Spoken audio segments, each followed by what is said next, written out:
नमस्ते। बाबा विशुद्धानंद जी की गुरु परंपरा की ओर से मैं अनिरुद्ध मुखर्जी आप सभी को बहुत बहुत स्वागत करता हूँ। आप मेरे चैनल में जाके प्ले लिस्ट में देखेंगे विजिट टू ब्लाइंड एकेडमी करके एक सीरीज अपलोड किया है। वहाँ पे 2 वीडियो डाला है, ये तीसरा वीडियो है। वो वीडियो के साथ ये अटैच करके फिर आप मेरे ये वीडियो देखना। देखिए, आध्यात्म जीवन में आप जितना काम करोगे, एक ऐसा टाइम आएगा कि साधना करते करते करते करते आपका चित्त शुद्धि होगा। और जब आपका चित्त शुद्धि होगा तब आपके मन में दूसरों के लिए प्यार मोहब्बत ये थोड़ा कुछ जगेगा। ऐसा नहीं है कि मेरा खाना, मेरा पहनना, मेरा सोना, मेरा मेरा मेरा मेरा, ये थोड़ा सा कम होगा। और फिर सामने जब आप देखोगे कोई दूसरा तड़प रहा है, कुछ असुविधा है, तो आप थोड़ा बहुत अपने को सेफ करके, अपने को लुटाना नहीं है, अपना पोजीशन सेफ रहे, वो सेव करके थोड़ा बहुत जो आप सर्विस उसके लिए कर सकते हो, पैसे से या दैहिक परिश्रम से। पैसा मेरे पास नहीं है, दैहिक परिश्रम ही कर लिया, या कुछ अच्छा बात करके। कोई आदमी सामने रो रहा है, आप थोड़ा सा मीठे बोल उनके साथ बोल लो कि थोड़ा सा उनको सांत्वना दे दो, यही काफी है। तो आध्यात्मिक जीवन में चलते चलते ऐसे सोच विचार जगना चाहिए और ये बहुत स्वाभाविक है। आप मेरे ये वीडियो में जो ब्लाइंड एकेडमी, उसमें आप देखेंगे कि मैं अपने स्कूल के जो दोस्त है, काफ़ी पुराने दोस्त थे, स्कूल तो अभी बहुत साल हो गया, फिर भी व्हाट्सएप में एक हम लोग का ग्रुप है, सब मिलके करीब 30 लोग हैं, कुछ फंड रेज किए और फिर हम लोग गए बर्धमान। वहाँ से कुछ लोग, हम लोग 6-7 जन थे उस दिन, हम लोग गए बर्धमान ब्लाइंड एकेडमी में। तो हालांकि नाम ब्लाइंड एकेडमी है, पर वो वहाँ पे कुछ अनाथ बच्चे रहते हैं, ऑर्फन जो है वहाँ पे रहते हैं। तो वो अनाथ बच्चों के लिए हम लोग पेन पेंसिल पेपर कुछ दिए, फिर उन लोगों के लिए कपड़ा दिए, उन लोगों के लिए कुछ फ्रूट्स चॉकलेट्स लेके गए, उन लोगों के लिए बिस्तर का चादर लेके गए, खेलने का सामग्री लेके गए, और मॉस्किटो कॉयल था। फिर उन लोगों का जो एक्वागार्ड पीने का पानी, उस पर कुछ खराब हो गया, वो सब रिपेयर करके दिए। तो वो सब काम मैंने किया। और देखेंगे वो लोकल मीडिया को भेजने के लिए एक बाइट लिया गया, तो वो भी वो रिकॉर्डिंग आप देखे होंगे। तो खैर वो मीडिया फिर वो टीवी में क्या दिखाया वो तो मेरे पास अभी नहीं आया। तो वही जितना कुछ वो इवेंट का जो रिकॉर्डिंग्स है थोड़ा करके मैंने ये चैनल में मैंने दिया, और अभी आप मेरे ये वीडियो देख रहे हैं। जैसा कि ये काम आपने देखा पहले भी, ये गुरु का आश्रम और गुरु का ये सब छोड़ के बाहर के अगर समाज की बात किया जाए तो क्रिसमस के दौरान बर्धमान स्टेशन में जाके गरीब जो लोग वहाँ पे रहते उन लोगों को खाना देना, कि हमारे फ्रेंड रिलेटिव से पुराना कपड़ा इकट्ठा करके ठंड के मौसम में वो सब कपड़ा डिस्ट्रीब्यूट करना, और जो शिव मंदिर जो हम लोग मिलके प्रतिष्ठा किए, वहाँ पे क्लब में जो उत्सव होता है वहाँ पे भोजन परोसना, बहुत लोग खाना पीना कर रहे हैं, उसका जो एक अलग आनंद है। तो वो क्लब के साथ मैं काफ़ी एक्टिवली जुड़ा हुआ हूँ, तो उसका भी अगर कुछ सोशल वो काम आ जाता है, तो ये सब चीज़ों में मैं रहता हूँ। कोई भी अच्छा काम करने के लिए ये जरूरी नहीं है कि आपको भगवा वस्त्र पहनना होगा। साधु बने हैं साधना करने के लिए, उसके साथ कोई सोशल सर्विस उतना तो मैं उसको प्रायोरिटी नहीं देता।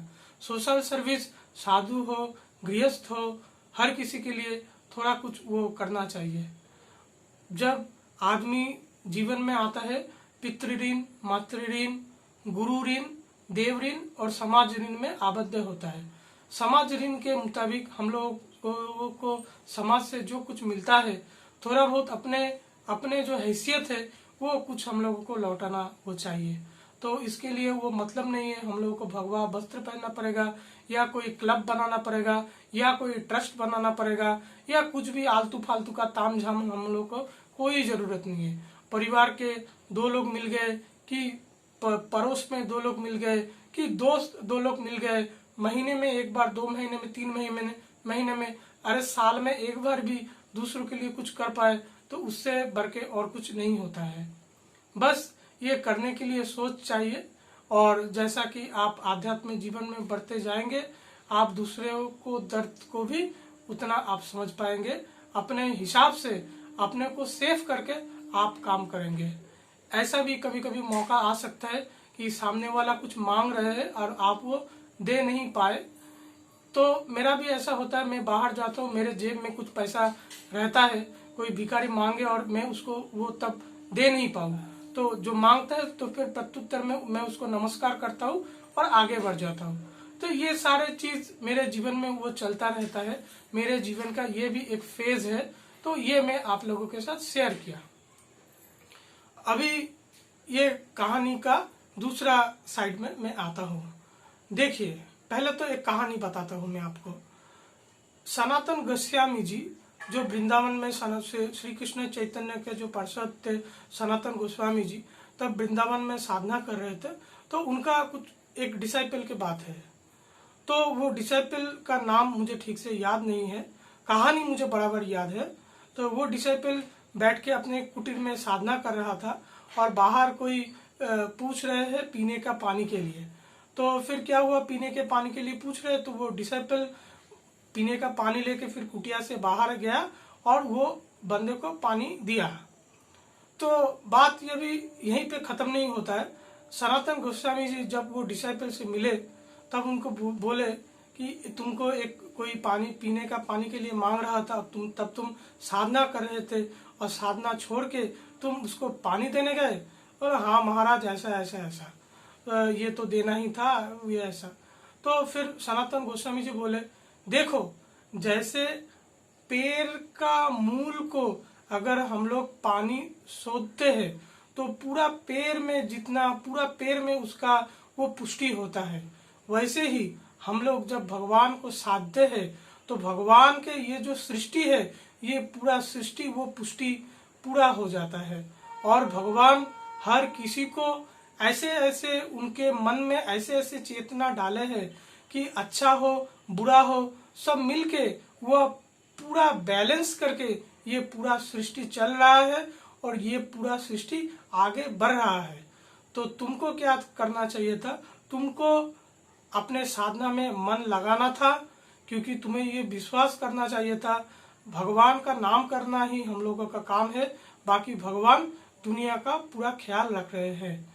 तो जैसा कि तुम्हारे मन में ये संस्कार है कि दूसरे के लिए कुछ सेवा भाव करना, तो मुझे लगता है कि तुम साधना का अधिकारी नहीं हो।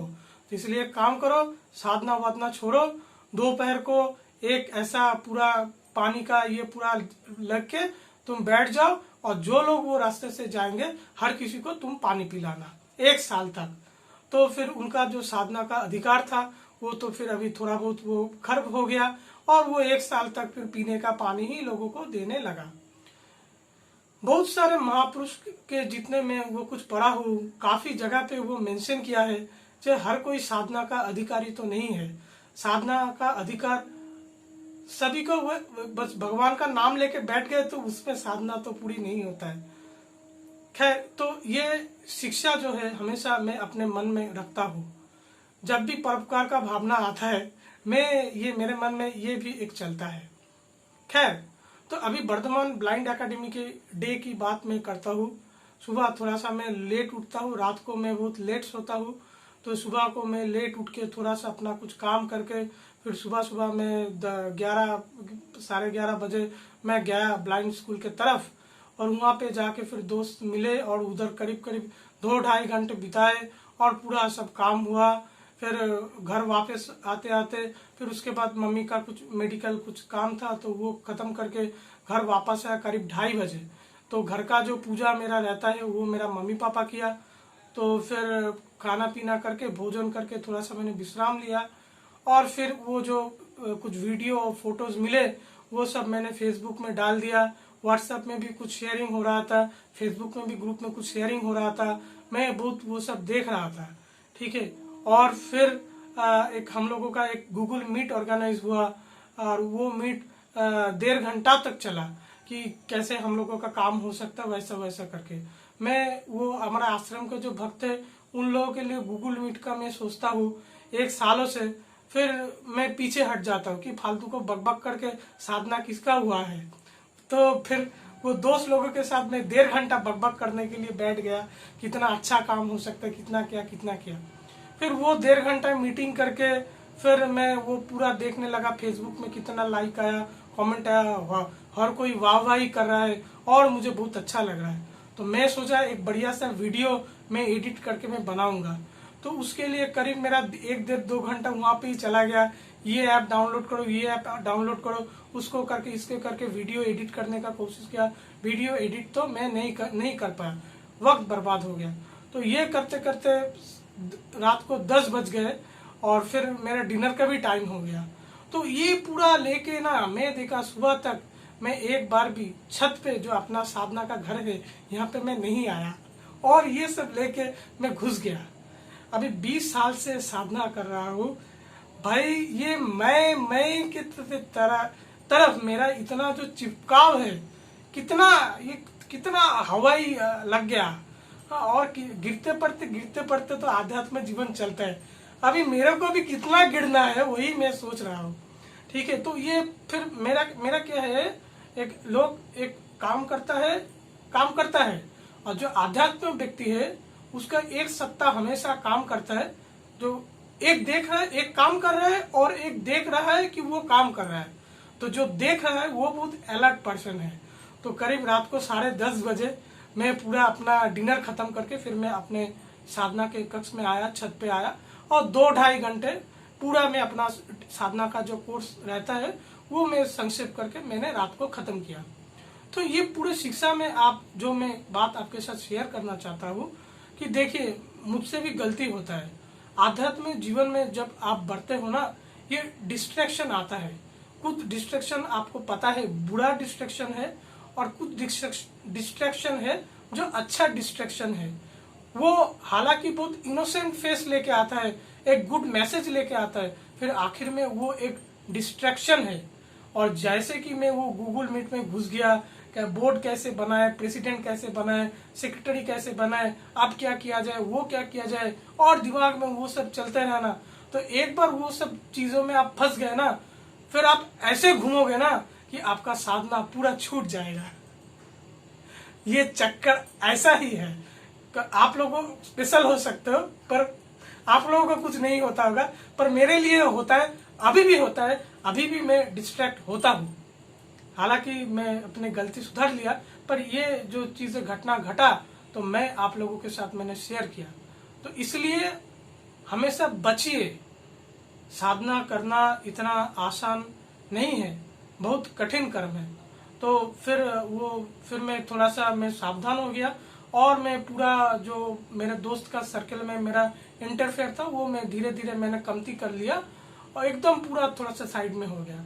और अगले हफ्ते वो लोग फिर ट्रिपल, जो अभी बरसात का टाइम है, गरीब लोग जो है उसके घर में पानी जा रहा है, तो इसलिए ट्रिपल डिस्ट्रीब्यूट करने के लिए कुछ बस्ती में वो लोग गए। मेरा भी बहुत मन था, फिर मैंने उसको वहां से मैंने हटा दिया। मैंने ऐसा मेरे मन में बनाया कि नहीं, एक महीने में एक बार होगा तो मैं देखूंगा, नहीं तो मुझे ज्यादा ये चीजों में पढ़ना नहीं है। और हर महीने जैसा मेरा गुरु आश्रम के लिए चलता है, कुछ कंट्रीब्यूशन में रखता हूँ, कुछ एनजीओ के लिए, बहुत मामूली सा रकम पर मंथली वो रहता है, वो पैसा ही मुझे देना है। बाकी फिजिकली डायरेक्ट मुझे उतना इन्वॉल्व नहीं होना है। तो आप भी जो लोग आध्यात्म मार्ग में बढ़ रहे हैं, पहले तो कंक्लूजन क्या है, पहले तो आपको खुद के ही परवाह रहेगा। आध्यात्मिक मार्ग में बढ़ रहे तो दूसरी के लिए आपके प्यार मोहब्बत बढ़ेगा। तो फिर आप जाओगे दूसरे का जो समस्या है वो समाधान करने के लिए, फिर जो आध्यात्मिक कर्म था वहां से आप काफी दूर तक छूट जाओगे। हम लोगों का जो गुरु परंपरा है ये पूरी तरह से कट्टर साधना का मार्ग है, ये आप समझ लीजिए।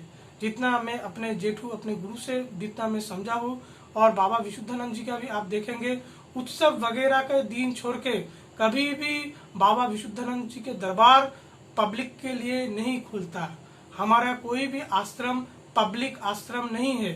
हमारा आश्रम प्राइवेट आश्रम है, प्राइवेट, जो सिलेक्टिव लोगों के लिए। ऐसा नहीं है बहुत लोग आओ और भीड़ बढ़ाओ, हम सभी के लिए, सब हमें के लिए, ऐसा नहीं है। तो ज्ञानगंज का जो गुरु परंपरा है ये कट्टर साधना के लिए है।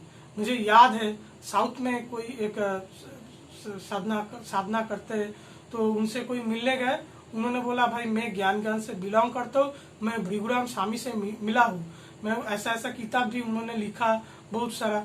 तो मैं पूरा स्टोरी सुना, तो मैं पूछा जो लोग वो मिलने के लिए गए थे, मैं बोला तो उनका आश्रम में क्या काम हो रहा है? तो उनका आश्रम में ये गरीबों के लिए ऐसा काम हो रहा है, इसके लिए ये काम हो रहा है, इसके लिए वो काम हो रहा है। मैं बोला भाई ये गरीबों के लिए काम करना, समाज के लिए काम करना, ये ज्ञानगंज का शिक्षा नहीं है। इनका कोई तंबूरा कुछ अलग ही बज रहा है, आप निश्चिंत रहो, क्योंकि पैटर्न मुझे मालूम है। तो ये पूरा चीज आप अच्छे से समझ लीजिए। थोड़ा बहुत अगर आप चाहे तो जैसा मैंने बताया समाज ऋण के लिए आप थोड़ा बहुत काम कर सकते हैं, बहुत मामूली सा, पर बच के कि असली काम कभी खराब ना हो। और बाकी साधना करते रहिए, आनंद में आप हमेशा डूबे रहिए, आप लोग सब अच्छे रहिए। ये वीडियो अभी हम लोग यहीं पे खत्म करते हैं। नमस्ते।